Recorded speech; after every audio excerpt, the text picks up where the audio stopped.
How to create a CV in ChatGPT. So first you will need to open ChatGPT and sign into your account. And then you will need to write the following prompt and press enter. Create me a CV.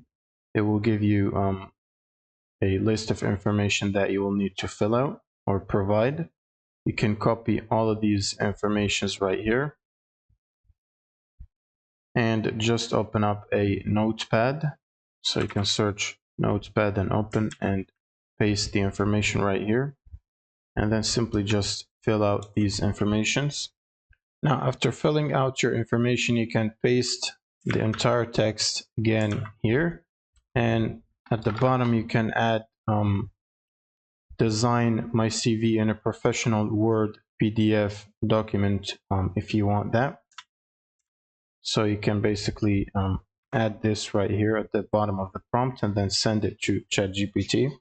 So I've just filled some random information and it generated me a CV, which I can download from here and view. So if you open this right here, you can see your CV generated with ChatGPT, and it looks decent.